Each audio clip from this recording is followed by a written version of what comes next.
Hello दोस्तों, स्वागत है आपका हमारे यूट्यूब चैनल सबसे अनोखा सेंटर में। हम लोग अध्याय 4 की प्रश्नावली 4.2 को हल कर रहे थे और इस वीडियो में हम लोग प्रश्न 4 को हल करने वाले हैं।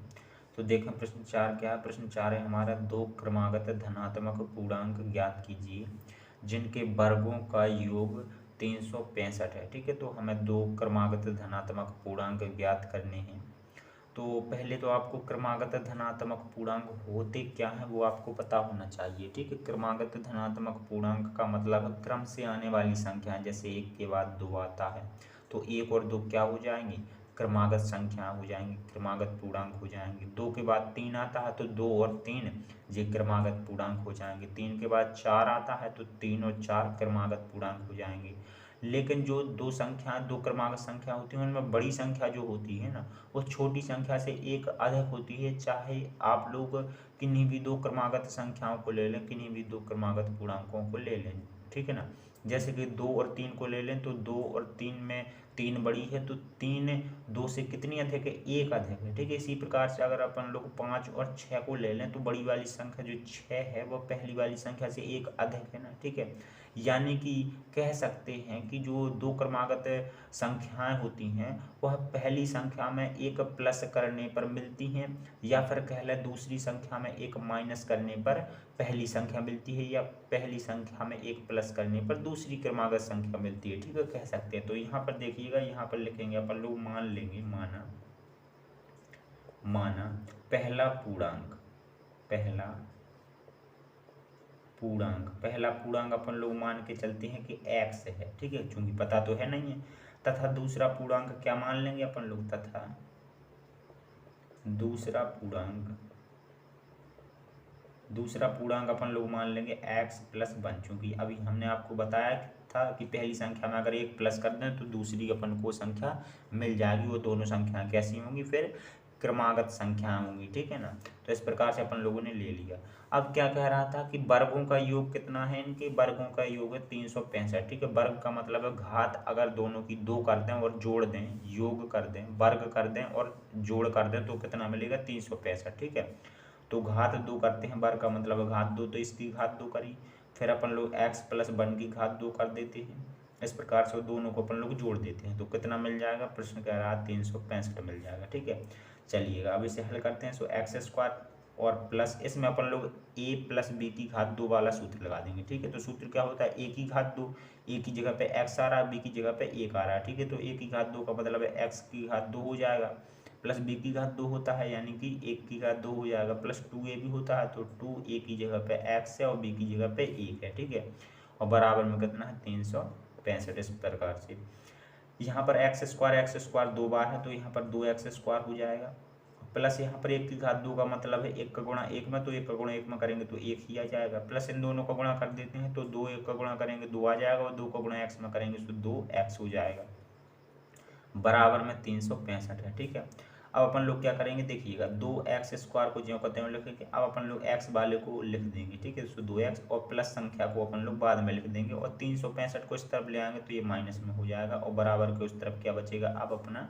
0 बचेगा। ठीक है, सो अब देखें 2x² प्लस 2x, और यहाँ पर 365 में से एक को घटा देंगे चूंकि ये माइनस में है, ये प्लस में है, और अलग अलग चिन्ह की संख्या घटती हैं तो यहाँ पर माइनस में कितना बचेगा, 364, और बराबर में कितना है अपना 0 है। ठीक है, अब देखें दोनों से अपन तीन पद हैं, इसमें तीनों से अपन लोग दो कॉमन निकाल सकते हैं, दो इसमें भी है, इसमें भी है, और इससे भी निकाल सकते हैं। ठीक है, सो देखिएगा यहाँ पर अपन लोग क्या लिख सकते हैं, यहाँ पर अपन लोग दो तीनों से कॉमन निकालते हैं तो यहाँ पर x² बचेगा, यहाँ पर केवल x बचेगा, और यहाँ पर देखिएगा इसे अपन लोग क्या लिख सकते हैं, यहाँ पर देखिएगा अगर अपन लोग इसमें 2 से भाग दे दें तो जो जो भी संख्या आएगी वही बचेगा। ठीक है ना, तो 2 से भाग दें अपन लोग तो ये 2 1 कम 2, फिर यहाँ पर 16 बन जाएगा तो 8 बार जाएगा, फिर 2 बार, यानी कि अपना कितना बचेगा, 182 बचेगा जब अपन लोग 364 में से 2 को निकाल लेंगे। यानी कि अपन लोग 364 को लिख सकते हैं 2 गुणा 182, और 2 बाहर चला जाएगा सो 182 बचेगा। ठीक है, और बराबर में 0। इस तरीके से देखिएगा जो ये 2 है ये अपना भाग में चला जाएगा, 0 के भाग में चला जाएगा, और 0 के भाग में जाने का मतलब है ये अपना कितना हो जाएगा, पूरा 0 हो जाएगा। ठीक है, इस प्रकार से देखिएगा x² प्लस x और माइनस 182 बराबर 0/2। तो ये पूरा क्या हो जाएगा अपना 0 हो जाएगा। तो कितना निकल के आ जाएगा x² प्लस x और माइनस 182 बराबर 0, इस प्रकार से निकल के आ जाएगा। ठीक है, अब अपन लोग इसके गुणनखंड कर लेते हैं और x की मान निकाल लेंगे, सो अपन को आंसर मिल जाएगा। ठीक है, तो चलिएगा इसका गुणनखंड करते हैं। गुणनखंड करने के लिए क्या करेंगे, 182 को ले लेंगे। ठीक है, 182 को यहाँ पर ले लेते हैं, ये अपना रफ कार है। 182 के अपन लोग गुणनखंड करेंगे तो यहाँ पर 18 अपन लोग भाग देंगे इसमें 2 से।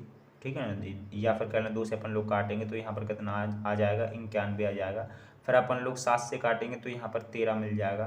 फिर अपन लोग इसे 13 से काट देंगे तो 1 मिल जाएगा, यानी कि 182 के गुणनखंड अपन लोगों को कितने मिल गए हैं, 2, 7 और 13। ठीक है, इन गुणनखंडों की साथ अपन लोगों को कितना बनाना है, ये यहाँ पर कोई संख्या नहीं है तो यहाँ पर अपन लोग 1 मान लेते हैं, यानी कि अपन लोगों को 1 बनाना है। तो 1 कैसे बनेगी, अगर अपन लोग 7 और 2 का गुणा कर दें तो यहाँ पर अपना 14 हो जाएगा, और ये 13 जो बचा है इसे अपन लोग घटा दें 14 में से, तो कितना मिल जाएगा अपन लोगों को, 1 मिल जाएगा, जो कि अपन लोगों को चाहिए। यहाँ पर हमने क्या बताया, कोई संख्या नहीं है तो 1 मान लेते हैं। ठीक है, सो अपन लोगों को 1 कैसे मिल रहा है, 14 माइनस 13 करने से। ठीक है, तो देखिएगा अब अपन लोग यहाँ पर क्या करेंगे, यहाँ पर x² को ज्यों का त्यों लिख देंगे, और देखिएगा x को, यानी कि एक x को क्या लिख सकते हैं, 14x माइनस 13x। ठीक है, सो 14x में से 13x को हटा देंगे तो यहाँ पर 1x आ जाएगा। ठीक है, तो यहाँ पर x को क्या लिख सकते हैं अपन लोग, लिख सकते हैं 1x को लिख सकते हैं 14x और माइनस 13x, और फिर अपना कितना है माइनस का 182 है, तो इसे भी अपन